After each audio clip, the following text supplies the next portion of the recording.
ನಮಸ್ಕಾರ ಫ್ರೆಂಡ್ಸ್, ಇವತ್ತು ನಾನು ಬೆಂಗಳೂರಿನ ಅತ್ಯಂತ ಹಳೆಯ ಮತ್ತು ಗಿಜಿಗುಟ್ಟಿನ ಏರಿಯಾ ಕಾಟನ್ ಪೇಟೆಯಲ್ಲಿದ್ದೇನೆ.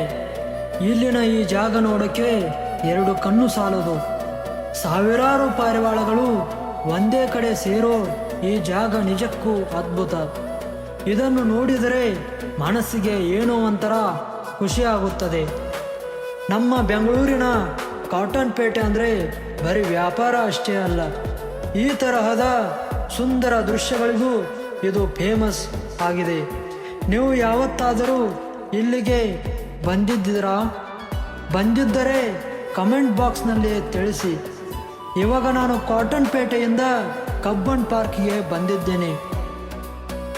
ಬೆಂಗಳೂರಿನ ಹೃದಯ ಭಾಗದಲ್ಲಿರುವ ಸುಂದರವಾದ ಕಬ್ಬನ್ ಪಾರ್ಕ್ಗೆ. ನಗರದ ಗದ್ದಲ ಮಧ್ಯೆ ಇಷ್ಟು ಶಾಂತವಾದ ಹಸಿರಿನಿಂದ ಕೂಡಿದ ಜಾಗ. ಬನ್ನಿ ನನ್ನ ಜೊತೆ ಕಬ್ಬನ್ ಪಾರ್ಕ್ ಸುತ್ತಾಡೋಣ. ಕಬ್ಬನ್ ಪಾರ್ಕ್ ಸುಮಾರು 300 ಎಕರೆ ಪ್ರದೇಶದಲ್ಲಿ ವಿಸ್ತಾರವಾಗಿದೆ.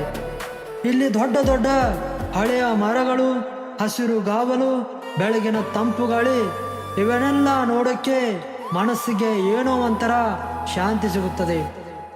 ಈ ಕಬ್ಬನ್ ಪಾರ್ಕ್ ಬೆಳಗ್ಗೆ ಬೇಗ ತೆರೆಯುತ್ತದೆ. ಬೆಳಗ್ಗೆ 6ರಿಂದ ಸಂಜೆವರೆಗೆ ಓಪನ್ ಇರುತ್ತದೆ. ಸಂಡೇ ದಿನ ವಾಹನಗಳಿಗೆ ಕೆಲವೊಮ್ಮೆ ಪ್ರವೇಶ ಇರುವುದಿಲ್ಲ. ಆದುದರಿಂದ ವಾಕ್ ಮಾಡಿ ಬರಬಹುದು ಇಲ್ಲಿಗೆ. ಬೆಳಿಗ್ಗೆ ಜಾಗಿಂಗ್ ಮಾಡುವವರು, ಯೋಗ ಮಾಡುವವರಿಗೆ ಇದು ಫೇವರೇಟ್ ಸ್ಪಾಟ್ ಆಗಿದೆ. ಹಾಗೆಯೇ ಫೋಟೋಗ್ರಾಫಿ, ಪ್ರೀ ವೆಡ್ಡಿಂಗ್ ಶೂಟ್, ರೀಲ್ಸ್ಗೆ ಕೂಡ ಇದು ಫೇಮಸ್. ನಮ್ಮ ಜೀವನದ ಗದ್ದಲದ ಮಧ್ಯೆ ಒಂದು ಶಾಂತಿಯ ಜಾಗ ಬೇಕಾಗುತ್ತದೆ. ಈ ಹಸಿರು ದಾರಿಯಲ್ಲಿ ನಡೆಯುವಾಗ ಪ್ರತಿ ಹೆಜ್ಜೆಗೂ ಮನಸ್ಸಿಗೆ ಹಿತವಾಗುತ್ತದೆ. ಗಾಳಿ ಸ್ಪರ್ಶ, ಹಕ್ಕಿಗಳ ಸಣ್ಣ ಚುರುಬಾಟ, ಇವುಗಳೇ ಇಲ್ಲಿ ಸಂಗೀತ. ಗುಲಾಬಿ ಹೂವಿನಂತಿರೋದು ಜೀವನ, ಮೃದು ಕೂಡ ಕಠಿಣ ಕೂಡ. ಈ ಕೆಂಪು ಹೂಗಳು ಹೇಳುತ್ತಿರೋದು ಏನು ಗೊತ್ತಾ?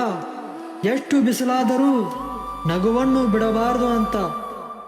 ಈ ದೊಡ್ಡ ಮರದ ಕೆಳಗೆ ನಿಂತಾಗ ಒಂದು ವಿಭಿನ್ನವಾದ ಫೀಲ್ ಬರುತ್ತದೆ.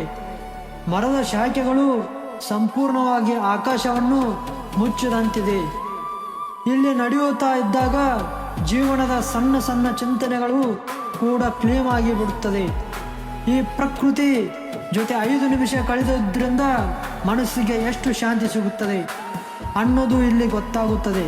ಇಲ್ಲಿ ಕೇವಲ ಪ್ರಕೃತಿ ಮಾತ್ರವಲ್ಲ, ಸುತ್ತಮುತ್ತಲಿರುವ ಬ್ರಿಟಿಷ್ ಕಾಲದ ಹಳೆಯ ಕೆಂಪು ಕಟ್ಟಡಗಳು ಮತ್ತು ಬ್ಯಾಂಡ್ ಸ್ಟ್ಯಾಂಡ್. ಇಲ್ಲಿ ಶನಿವಾರ ಮತ್ತು ಭಾನುವಾರ ಸಂಜೆ ಸಂಗೀತ ಕಾರ್ಯಕ್ರಮಗಳು ನಡೆಯುತ್ತವೆ.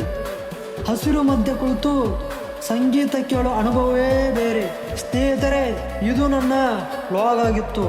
ನಿಮಗೆ ಈ ವಿಡಿಯೋ ಇಷ್ಟವಾದರೆ ದಯವಿಟ್ಟು ಈ ಬಡವನ ವಿಡಿಯೋಗೆ ಲೈಕ್ ಮಾಡಿ ಮತ್ತು ನಿಮ್ಮ ಸ್ನೇಹಿತರಿಗೆ ಶೇರ್ ಮಾಡಿ ಮತ್ತು ಸಬ್ಸ್ಕ್ರೈಬ್ ಮಾಡಿ ಅಂತ ಹೇಳುತ್ತೇನೆ.